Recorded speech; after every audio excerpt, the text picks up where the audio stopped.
چرا وقتی استارت میزنی ضبط ماشین خاموش روشن میشه یا چراغ ماشین کم نور میشه؟ تهیه کننده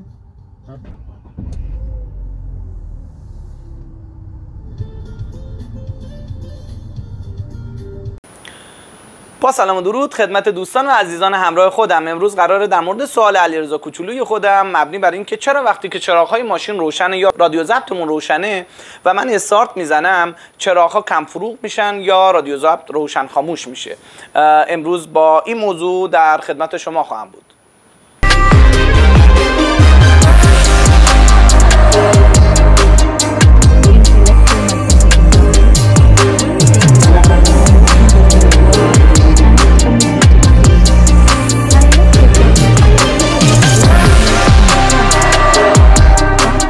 برای بررسی این مسئله باید دو موضوع رو حتما مورد نظر داشته باشیم. یکی کارکرد باتری ها داخل اتومبیل و دو در مورد شروع به کار اتومبیل و فرایند موتور داخل خودرو خواهد بود. موضوع اول رو که در مورد باتری هاست باید اینجوری شروع بکنم که باتری داخل اتومبیل از دو حالت خارج نیستن. یا باتری خشک اصطلاحا میگیم باتری اتمیه یا باتری اصطلاحاً میگیم تره یا باتری آبی یا اسیدی خواهند بود. در هر دو تای این باتری حداقل باید گفت که این باتری ها 12 ولتی ان و تقریباً 55 تا 60 آمپر جریان رو میتونن ایجاد بکنن.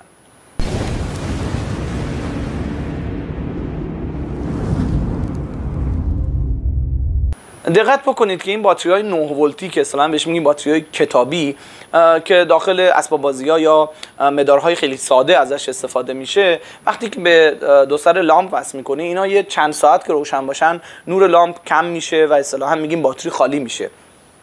سوال اینجاست که ما باتری اتومبیلمون گفتیم که 12 ولته، پس ما وقتی که داریم باتری ماشین رو ازش استفاده میکنیم میگیم اصطلاحاً 2.5 سال این باتری گارانتی داره. شما این همه ازش برق میکشی، ازش استفاده میکنید، چطور امکان داره این همه ازش استفاده میکنیم تموم نمیشه، خالی نمیشه، ولی یه باتری کتابی 9 ولتی به این زودی داره شارژ خالی میکنه؟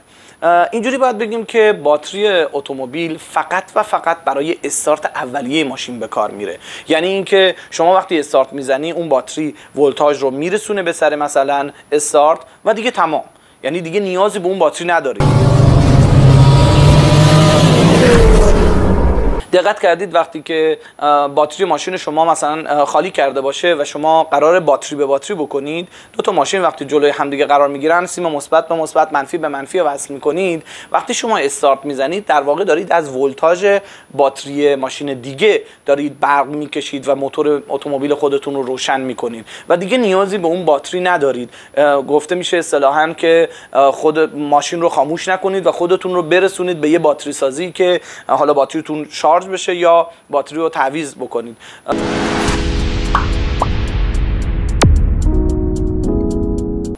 دقت کردید گاهی وقتا این دوره‌گردهایی که حالا یا میفروشایی که شب هنگام مجبورن جنسای خودشون رو بفروشن برای اینکه روشن بکنن اون منطقه رو، یه لامپی پروژکتوری رو مجبورن استفاده بکنن، ولی رشته سیم هایی که وصل میشه به لامپ و به دو سر باتری این بعد از یه چند ساعتی باید باتری خالی بشه. یا خودتون وقتی که شب هنگام باتریتون رو چراغ ماشین رو روشن گذاشته باشید باتریتون خالی خواهد شد. به همین دلیل مجبور هستن که هر از چندگاهی یه استارت به ماشین بزنن، به دلیل اینکه ما برقی که داخل ماشین ازش استفاده میشه توسط باتری تأمین نخواهد شد. در واقع وسیله وجود داره داخل اتومبیل ما به نام دینام که همونطوری که کلاس 11 ها دوره دبیرستان شما خوندید توی فصل تقریبا بعد بگیم 3 یا 4 بچهای 11 تجربی و ریاضی یه موضوع رو میخونیم به نام الغای فارادی که توسط 3 عامل حداقل مساحت، تغییر میدان مغناطیسی و تغییر زاویه در برابر یک حلقه ای که جلوی آهنربا میتونه چرخش داشته باشه، شار مغناطیسی گذرنده از این حلقه اگر تغییر بکنه، حالا با تغییر زاویه باشه، مساحت باشه یا میدان مغناطیسی، این داخل این حلقه جریان الکتریکی تولید میشه و باید گفت که این جریان الکتریکی یک جریان متناوبه، یعنی جریان AC ایجاد خواهد کرد. ولی اونجوری که ما میدونیم جریانی که داخل اتومبیل ما ازش استفاده میخوایم بکنیم یک جریان DC یا جریان مستقیم خواهد بود، همون جریانی که توسط پیل شیمیایی یا همون باتری اتومبیل تامین میشه. در نتیجه ما باید توسط این دینامی که برق AC رو ایجاد میکنه، توسط حالا دیودهایی که یکسو کننده هایی که داخل دینام وجود داره، برق متناوب رو به برق DC تبدیل میکنیم و ازش استفاده میکنیم.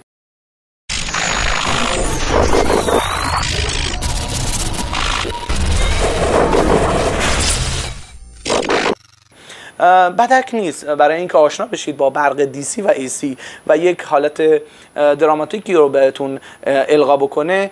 توصیه میکنم فیلم کارنت وار، جنگ جریان رو حتما ببینید. اونجایی که تقابل بین ادیسون و تسلا شکل میگیره و ادیسون نماینده برق DC و تسلا نماینده برق AC خواهد بود، برق متناوب، و اون منازعه‌ای که بین این دو فرد شکل میگیره و اون فضای دراماتیکی که آخر فیلم شکل میگیره، البته اسپویلش نمیکنم، که ادیسون کار بزرگی رو انجام میده علیرغم اینکه ما فکر میکنیم چقدر این کار ادیسون بد بوده توی فرایند داستانی که داره شکل میگیره و کارهای غیر اخلاقی که حداقل نسبت میدن به ادیسون برای این کار. حتما اون فیلم رو مشاهده بکنید.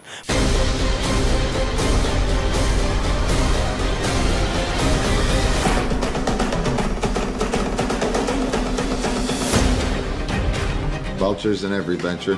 Gotta keep them away. This is what he thinks of you. Don't let him agitate you. This is how he is. Soon, Westinghouse Electric shall endure. It's a parasite. His current kills people. Only because you said it would.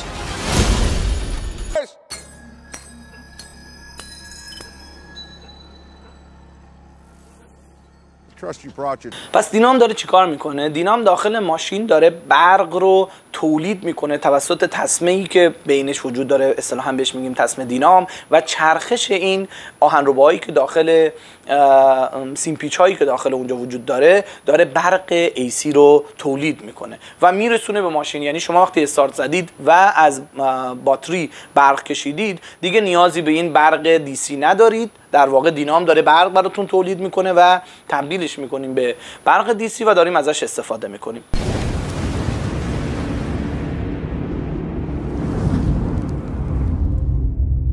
موضوع دومی که باید در موردش صحبت بکنیم بررسی روشن شدن اتومبیل و کارکرد موتور داخل خودروه.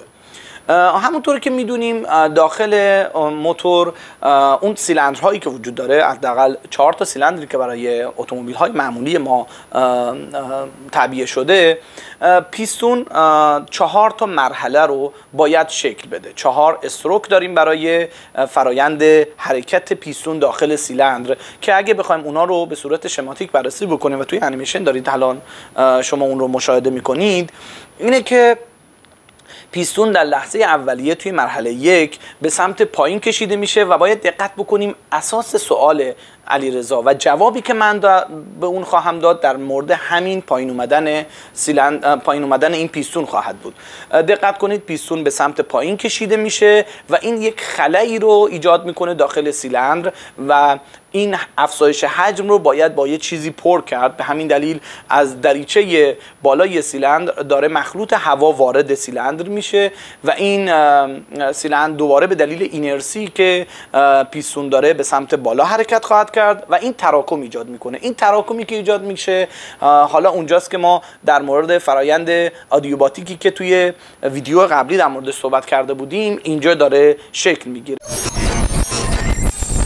توصیه میکنم برای اینکه مطلب بیشتر جا بیفته حتما دوستان ویدیو قبلی من در مورد فرآیند آدیوباتیک در اطراف شاتل های فضایی رو مورد نظر قرار بدن و بعد به ادامه این ویدیو بپردازن. مشاهده میکنید که وقتی در رانی با سرعت باز میشه بالای رانی یه دونه یک بخار سفید رنگ ایجاد میشه.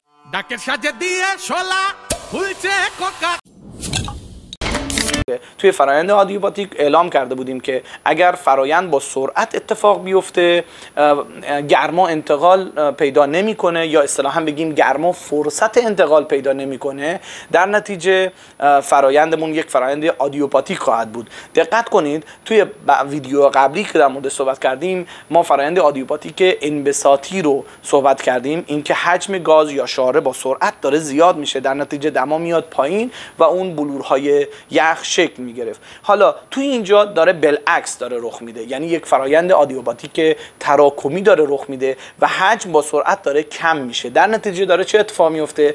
دما رو به افزایش میذاره. یعنی وقتی که پیستون رو به بالا حرکت میکنه، چون اون محفظه بالای سیلندر حجمش ثابت بوده، در واقع حجم گاز در حال تراکم کم میشه، در نتیجه دما رو به ازدیاد خواهد گذاشت و دما تقریبا میرسه به 500 تا 550 درجه و هوا اصطلاحاً میگیم داغ میشه. اینجاست که مرحله سوم شکل خواهد گرفت. مرحله سوم چیه؟ شمعی که داخل سیلندر تعبیه شده جرقه‌ای میزنه و باید بگم که این جرقه توسط یک وسیله‌ای داره تأمین میشه، به خاطری که این جرقه ولتاژی در حدود 7000 تا 100000 ولت میخواد.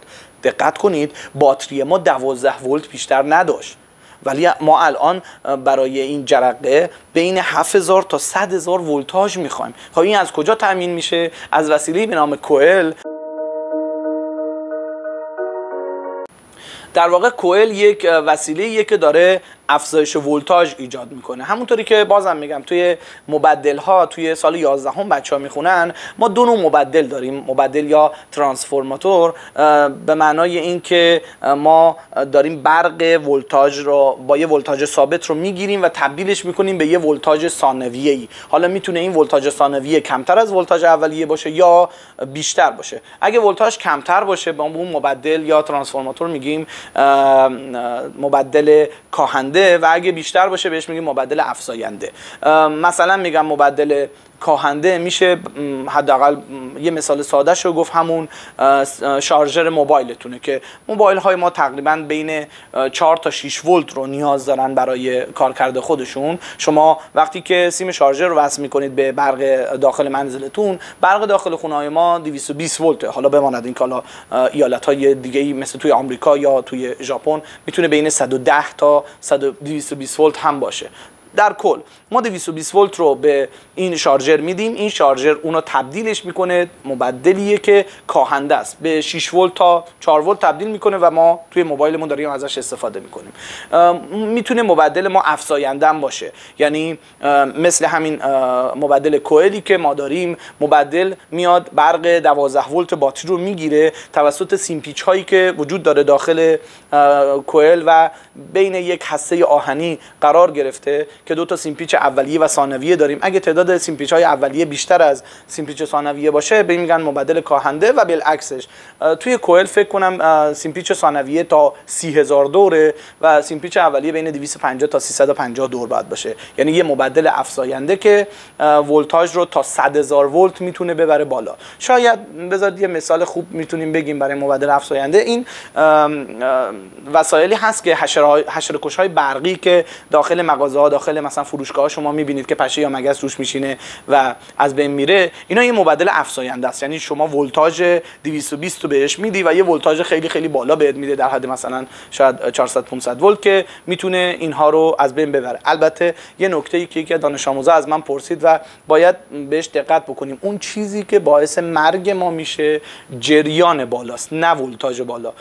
شما توی روزمره خودتون این رو شاید مشاهده بکنید که وقتی که جوراب خودتون رو به روی قالی میکشید، البته قالیایی که پرز پلاستیکی دارن یعنی پلی استر دارن، فرش ماشینی، شما وقتی جورابتون کشیده میشه روی قالی به دلیل اصطکاک مالشی یا همون تریبولوژی که داره اتفاق میفته، این اصطکاک مالشی باعث میشه که بدن شما باردار بشه و وقتی که انگشتای دستتون حالا به دستگیره در یا مثلا اصطلاحاً میگیم گوش رفیقتون میذارید، اون جرقه‌ای که زده میشه این باعث تخلیه بار الکتریکی میشه. باید گفت که داخل داخل بدن ما بین 10,000 تا 40,000 ولت اختلاف پتانسیل ایجاد شده، یعنی ولتاژ داره. یعنی در واقع این 40,000 ولت یا 10,000 ولت اصلا شما رو باعث مرگ شما نمیشه. ولتاژ بالا ما رو نمیکشه، آمپر بالاست که ما رو میکشه، که حالا من یه ویدیو بعدی در مورد همین من در موردش آماده کردم که اون رو حتما ببینید. در مورد الکتریسیته و خطرات اون در موردش صحبت خواهیم کرد. صحبت این بود که ما ولتاژی که سر شمع میخوایم یک ولتاژ بین 7,000 تا 100,000 ولته که این رو کوئل ایجاد میکنه توسط اون سیمپیچ ها و میاره سر شمع و اونجا جرقه زده میشه. مرحله سوم داخل پیستون داره اتفاق میفته. مرحله اول یه مرحله ساکشن مکش بود که اتفاق افتاد. مرحله دوم یه مرحله تراکم بود که پیستون رفت بالا. البته همونجوری که شاید تو تصویرم ببینید داخل پیستون اون محفظه داخلیش به صورت یک برآمدگی وسط پیستون وجود داره و یه حالت انحنا داخل پیستون وجود داره. این به دلیل اینه که وقتی که داره به سمت بالا حرکت میکنه هوا به طور یک نواخت تراکم پیدا بکنه و دمای این هوایی که داخل اون محفظه سیلندر وجود داره به طور یک نواخت و همگن دماش افزایش پیدا بکنه که وقتی که انفجاری اتفاق میفته در کل سیلندر به صورت یکسان اتفاق بیفته، یه جایی مثلا سردتر یا یه جایی گرمتر نباشه. این باعث اختلاط بیشتر هوا و اون مخلوط بنزین و یا گازوئیل خواهد بود. پس شمع داره اونجا چه اتفاق میفته؟ قراره یه جرقه‌ای بزنه. البته قبل از اینکه شمع جرقه زده بشه، توسط شمع اون جرقه زده بشه، دستگاهی وجود داره به نام انجکتور که میاد چیکار میکنه؟ انجکتور با سرعت خیلی خیلی بالا میاد مخلوط بنزین حالا یا گازوئیل رو به صورت پودر و گاز در آورده و پخش میکنه داخل سیلندر و این حتی ممکنه اصطکاک بین مولکول‌های بنزین یا گازوئیل با مولکول‌های هوایی که اونجا وجود داره باعث بشه که دما بیشتر بره بالا. این تراکم هست، اون اصطکاک هم هست. حالا جرقه شمع زده میشه، انفجاری رخ میده و مرحله سوم داره شکل میگیره. دما تا 2500 درجه سلسیوس هم افزایش پیدا میکنه. این باعث میشه که اون حجم داره زیاد بشه، کار اتفاق بیفته، یعنی گاز روی اون سیلندر یک نیروی وارد کنه، سیلندر رو بکشه سمت پایین و حالا توسط میلنگ ها و اون شاتون هایی که وجود داره اونجا موتور شروع بکنه به حرکت کردن. البته اینرسی بعدی دوباره باعث خواهد شد که پیستون رو به بالا حرکت کنه و دودی که اونجا وجود داره و شاید گازهایی که هنوز نسوخته باشن از مجرای خروجی سیلندر خارج خواهد شد. این 4 تا فرآیند رو دقت بکنید: مرحله ساکشن مکش، مرحله تراکم، مرحله انفجار و اصطلاحاً بگیم کاری که اتفاق میفته روی پیستون و مرحله تخلیه. 4 تا مرحله‌ایه که تو هر کدوم از این سیلندرها ممکنه اتفاق بیفته. حالا میخواد موتور ما 1 سیلندر باشه، 4 سیلندر باشه یا 6 سیلندر باشه یا اصطلاحاً میگیم موتورهای خورجینی، در همه اینها این فرایند باید به طور کامل شکل بگیره.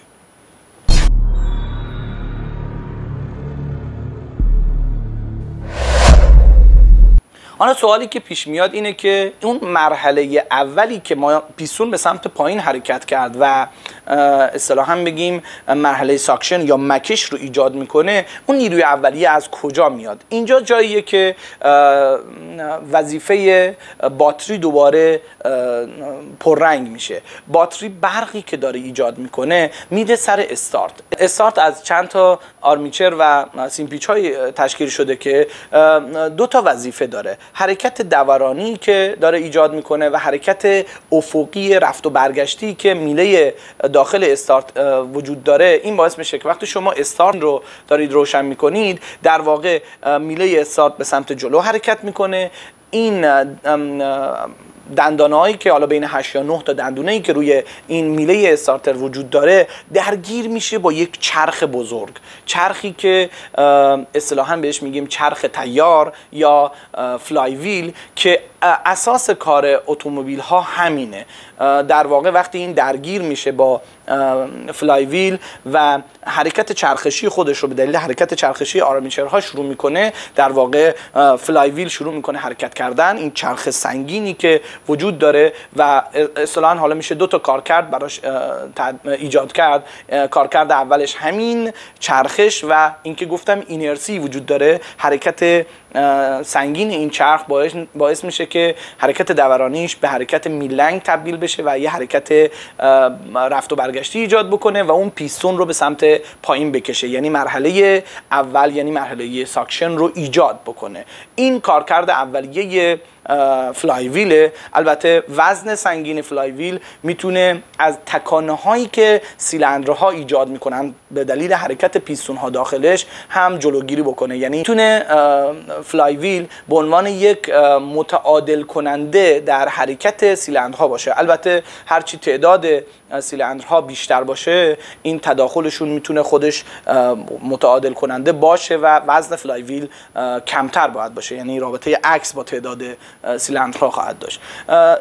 پس در کل وقتی که ما استارت رو روشن میکنیم ما در واقع باید به دو جا برق برسونیم. یکی سر استارت، یعنی سر اون موتور استارت که قرار فلایویل رو به حرکت در بیاره که قبلا در موتورهای قدیمی همونطور که توی فیلم مشاهده میکنید قرار بود این فلایویل به حرکت در بیاد یا با هندل این کار انجام میدن، یعنی یک کار دستی بود، یعنی شما جلوی ماشین یک وسیله بود به نام هندل که اینو بعد به حرکت در می آوردید، یا حالا مثلا با دستی چیزی این فلایویل شروع میکرد حرکت کردن، اون مرحله ساکشن رو برای پیستون ایجاد میکرد و بعد مرحله تراکم و انفجار باید رخ میداد. پس فلایویل باید توسط استارت شروع به حرکت بکنه و اون صدای اولیه‌ای که استارت زده میشه و شروع میکنه این دندانه ها درگیر شدن و حرکت میکنه مال همین حرکت فلایویل هستش.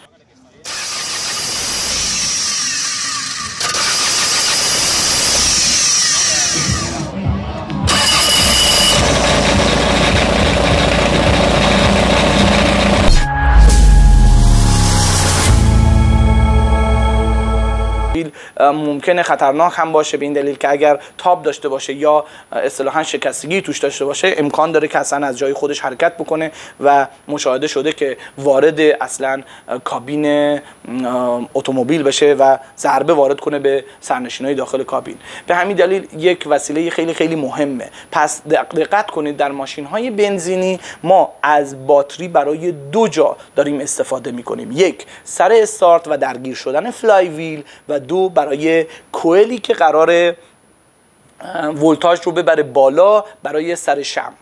حالا این اتفاق رو میخوایم بررسی بکنیم. برای چی؟ سوالی که علیرضا از من پرسید. چون فرایند قابل بررسی ما فرایند آدیوباتیکه، ما میگیم دما میرسه تا 550 درجه ولی باید سر شمع باشه که این جرقه زده بشه. پس وقتی که چراغ‌های اتومبیل روشنه یا رادیو ضبط روشنه و شما استارت میزنید، در واقع داره باتری قبلا برق رو میرسون برای سر باتری ها، برای سر چراغ ها و رادیو ضبط، ولی وقتی الان استارت میزنیم در واقع برای اون دو جا، یعنی سر استارت فلایویل و سر مثلا سر شمع ما برق نیاز داریم. در نتیجه برق کم میاد و اصطلاحا میگیم که باتری کم میاره، در نتیجه چراغ ها کم نور میشن یا رادیو ضبط خاموش میشه و دوباره روشن میشه. دوباره روشن شدنش به دلیل اینی که ما دیگه از سر باتری داریم برق تولید نمی کنیم، دینامیکه داره برق میرسونه و چراغ‌ها نور بیشتری دارن یا رادیو ضبط داره فعالیت خودش رو شروع میکنه. نکته‌ای که وجود داره اینی که آیا تمام ماشین ها همچین اتفاقی براشون توش رخ میده یا نه، و ما باید بگیم خیر. سوالی که پیش میاد اینه که آیا در موتورهای دیزلی مثل اتوبوس، لودر، مینیبوس میتونه این اتفاق رخ بده؟ یعنی با روشن شدن استارت برای ماشین آیا چراغ‌ها اگه روشن باشن خاموش میشن یا رادیو ضبطش روشن خاموش خواهد شد یا نه؟ باید بگیم که الزاما اینطوری نیست، به دلیل اینکه توی فرایند آدیوباتیکی که توی موتور اتومبیل های دیزلی داره رخ میده، اینقدر این فلای ویل حرکتش سریعه که مرحله دوم یعنی مرحله تراکم اینقدر با سرعت داره رخ میده، دما میرسه به اصطلاحاً گفتیم 2500 درجه سلسیوس یا فشار 150 بار. در نتیجه این دمای خیلی خیلی زیاد بالاتر از دمای اشتعال گازوئیل هستش و خود به خود گازوئیل داره محترق میشه.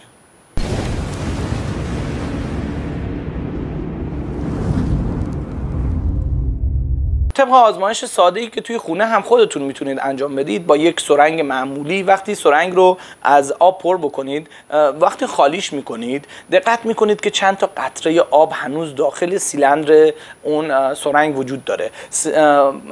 پیستون رو به سمت عقب بکشید، انگشتتون رو روی محفظه خروجی سرنگ قرار بدید و با سرعت پیستون رو به سمت داخل فشار بدید.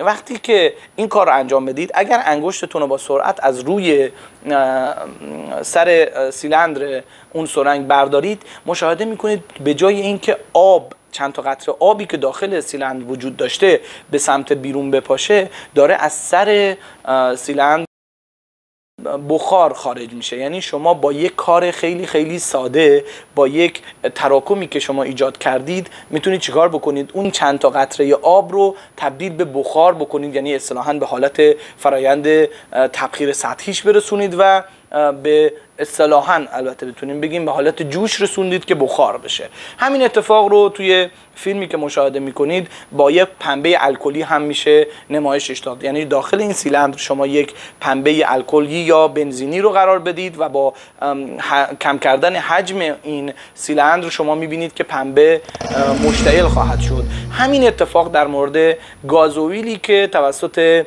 انجکتور پاشیده میشه داخل محفظه سیلندر تو مرحله دوم تراکم داره رخ میده. یعنی هم استکاک هم تراکمی که اتفاق افتاده و یک فرایند آدیوباتیک یا بی‌درروه باعث میشه دمای اون محفظه اینقدر بالا رفته باشه که بالاتر از دمای اشتعال گازوئیل هستش و خود به خود این داره احتراق صورت میگیره و نیازی به ولتاژ بالای سر شمع نیست. در نتیجه ما داخل موتورهای دیزلی اصلا نیازی به شمع نداریم برای روشن شدن و احتراق گازوئیل و این فرایند خود به خود داره صورت میگیره. یعنی فقط ما استارتی که به ماشین میزنیم برای حرکت استارتر و فلای ویله که ما این کار رو انجام میدیم. یعنی در واقع ما برای ماشین های دیزلی برای حرکتمون به یک جا به باتری نیاز داریم و اون سر استارته و سرش هم دیگه باتری نیاز نخواهد داشت. به همین دلیل وقتی که شما استارت میزنید چراغ‌ها الزاماً کم فروغ یا رادیو ضبط روشن خاموش نمیشه یا بگیم باتری خیلی انرژی کم نمیاره.